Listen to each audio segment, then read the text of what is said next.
बिस्मिल्लाहिर्रहमानिर्रहीम। नाज़रीन, पाकिस्तान तहरीक इंसाफ को छोड़ने के बाद फयाज़ हुसैन चौहान का जहनी तवाज़ुन बिगड़ गया।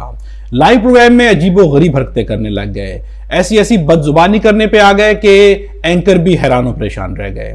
हम आपको सुनाते हैं कि फयाज़ हुसैन चौहान ने क्या कहा और फिर इसके ऊपर बात करते हैं। अब मुझे यहाँ पर यह बता दें कि किसने राग़िब किया, किसने? आप डायरेक्टली कह रहे हैं इमरान खान साहब ने राग़िब किया, आप ये कहना चाह रहे हैं?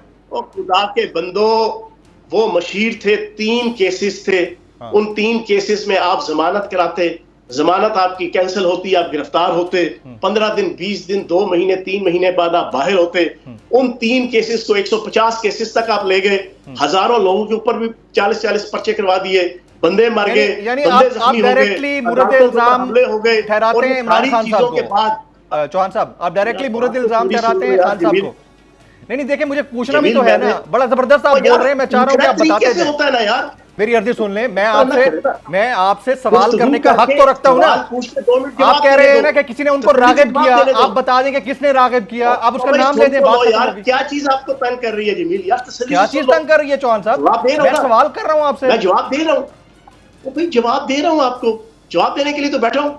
बताएं किसने राग़िब किया उनको? अच्छे तरीके से प्रोग्राम चलाएंगे आप बार-बार। सर अच्छा तरीका क्या? मैं मुझे अब देखिए, प्रोग्राम कंडक्ट करने का तरीका आप ना सिखाएं। अच्छा तरीका ये होता है, मैं आपसे पूछ रहा हूं। देखिए मेरे पास एक टाइम रिस्ट्रेंट है ना, मैं उस हिसाब से आपसे सवाल कर रहा हूं।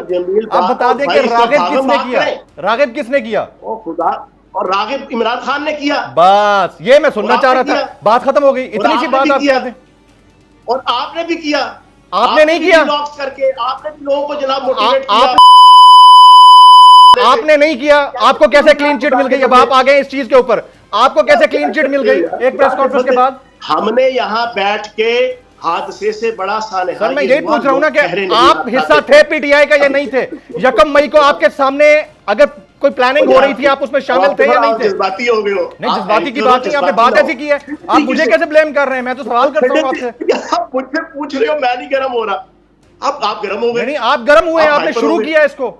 गर्म आप? मैं गर्म नहीं, मैंने तो कहा कि आप जैसे वो तमाम एंकर जो अपनी रेटिंग, अपनी मोनेटाइजेशन, कोई रेटिंग नहीं है भाईजान, हमारी कोई रेटिंग नहीं है, हमें किसी रेटिंग में नहीं पड़ना। पाकिस्तान की को जो ना वो जहन्नुम के अंदर झोंकते रहे। कितनी वजारतें आपने एंजॉय की हैं? कितनी वजारतें आपने एंजॉय की खान साहब के साथ रह के? आप मुझे बता रहे हैं यार, हमने सवाल भी ना करें, बुलंद करके रखा। हमने 1.25 साल पाकिस्तान की फौज के खिलाफ एक लफ्ज नहीं बोला। फयाज़ हुसैन चौहान साहब देखें, टू द पॉइंट जो जवाब लेने होते हैं ना, वो आप देना नहीं चाह रहे।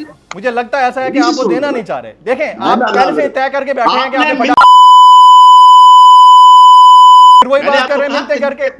सर आप इंपॉर्टेंट है तभी टाइम लिया, लेकिन इसका मतलब ये नहीं है कि आप बिल्कुल ब्लेम गेम शुरू कर दें। यही हमारे उन एंकर्स का नेगेटिव स्टाइल है जिसकी वजह से पाकिस्तान यहां तक पहुंचा। सर आपका पॉजिटिव स्टाइल क्या है? आप एक जमात के साथ 25 साल से एसोसिएटेड हैं, आपसे सवाल ना करें। आप एसोसिएटेड रहे, हम आपसे सवाल ना करें। आप 2 मिनट सुनो। सियासत ने भी मुल्क को खराब किया है। फयाज़ हुसैन चौहान साहब, बहुत शुक्रिया आपके वक्त के लिए। नाज़रीन, पाकिस्तान तहरीक इंसाफ को जिसने भी छोड़ा, न सिर्फ उसे अपने सियासी कैरियर पे पानी फेरा, बल्कि अवामी बेइज्जती का भी शदीद सामना करना पड़ा। और यही सब कुछ इस वक्त फयाज़ हुसैन चौहान के साथ हो रहा है। फयाज़ हुसैन चौहान को समझ नहीं आ रही कि वो क्या कहें और क्या ना कहें। फयाज़ हुसैन चौहान पाकिस्तान तहरीक इंसाफ को छोड़ने की गलती तो कर बैठे हैं, लेकिन अब वो इसको जस्टिफाई नहीं कर पा रहे। वो पूरी कोशिश कर रहे हैं कि किसी तरह से जस्टिफाई कर सके कि उन्हें पाकिस्तान तहरीक इंसाफ को किसी दबाव में नहीं छोड़ा, बल्कि उनके इमरान खान से काफ़ी सारे इख्तिलाफात थे। लेकिन जो भी इख्तिलाफात फयाज़ हुसैन चौहान बयान कर रहे हैं, वो उनकी जहनी कैफियत को जाहिर कर रहे हैं। फयाज़ हुसैन चौहान के ऊपर इस वक्त जो है काफ़ी ज़्यादा जहनी दबाव है, और जहनी दबाव में आके फयाज़ हुसैन चौहान जो है गलती पे गलती करते जा रहे हैं। ऐसे ऐसे बयान दिए जा रहे हैं कि जिनको वो जस्टिफाई किसी सूरत में भी नहीं कर पा रहे। लाइव शो में जमील फारूकी ने जब उनसे पूछा कि आप जो है किसको मुर्द इल्जाम ठहराएंगे 9 मई के वाकयात का, तो फयाज़ हुसैन चौहान पहले तो आए बाएं शाएं करते रहे, और जब उनसे कोई जवाब ना बन पाया तो उन्होंने इमरान खान को मुर्द इल्जाम ठहराया।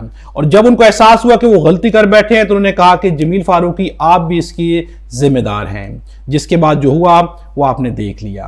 क्या आप समझते हैं कि फयाज़ हुसैन चौहान जो है उन्होंने सही बात की, या वो बात को घुमा फिरा के करने की कोशिश कर रहे हैं? हमारे चैनल को सब्सक्राइब कर लें और बेल आइकन को भी प्रेस कर दें। खुदा हम सबको और हमारे वतन पाकिस्तान को अपनी हिफ्ज़-ओ-अमान में रखे।